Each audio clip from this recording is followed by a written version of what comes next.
Hello friends, in this video we will talk about the specification option that is available in Staad Pro.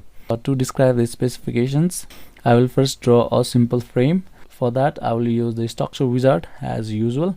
For that, go to geometry menu and after that click on run structure wizard.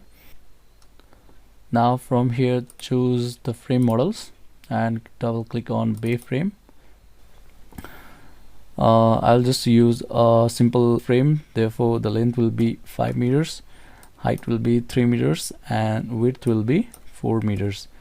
All the bays will be 1 meter each, 1, 1 and 1, and click on apply. After that close this window, click on yes and click on OK. After doing this much of work, go to general and now let us define the property as well. Okay, save it.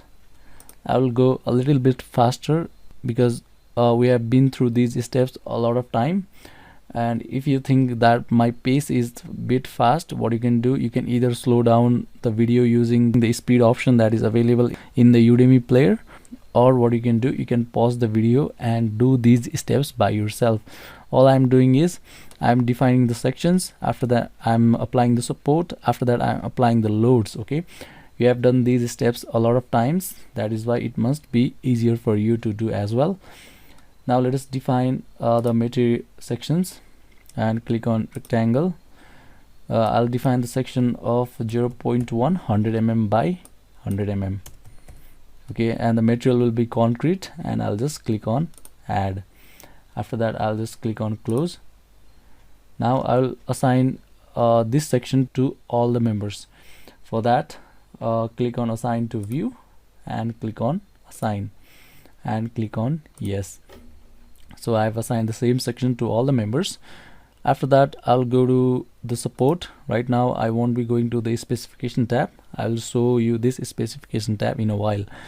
Go to support and define a new support. Click on define, click on create and click on add.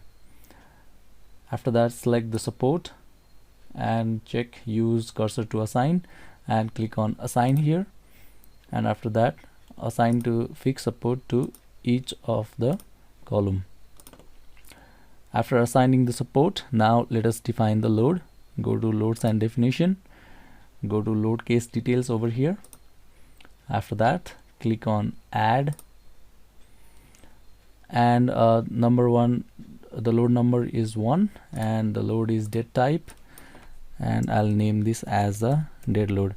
It is just an example load. Okay, you can define your own structure and work out with your own loads. It is not compulsory to make this kind of structure. The important thing is that you need to understand what I am trying to explain. It doesn't matter how you do or how you understand it. You can do your own structures, your own examples, it won't matter. Click on dead and after that click on add. Let us define the self-weight load. After that let us define the member load of minus 10 kilonewton per meter GY direction and click on add. And also let us define the floor load of 2 kilonewton per meter square. Y range I'll define from 2 meter to 3 meters because our height is 3 meters. You can type 4, 5, 6 meters, it won't matter because we don't have any upper floors. A global Y direction and click on add. After that close it. Now let us apply the self weight. The load, okay, I think it's the downward direction. I'll just select this and click on edit. It must be -2 and click on change and click on close. Here you can see the distribution of the floor load. You can see that the load of this much area, this trapezoidal area, has been transferred to this beam in this shape. You can see that. Similarly you can see for this portion, this portion and this portion. This is how the floor load or the load intensity of the floor gets transferred to the beam. Now we will apply the self weight. Click on self weight and click on assign to view and click on assign and click on yes. The self weight has been applied. Now we'll apply this load in our beams. For that, what we'll do, we'll go to the front view by clicking here. After that, let us select all the beams like this. Okay, you have selected the beams. After that, make sure the selection is correct. Yes, the selection is correct. After that, select the load, click on assign to selected beams over here, and after that click on assign and click on yes. The load has been assigned. Okay, now I will analyze this structure. Go to analysis, print, click on add, just click on add and click on close. Go to analyze, go to run analysis and click on save.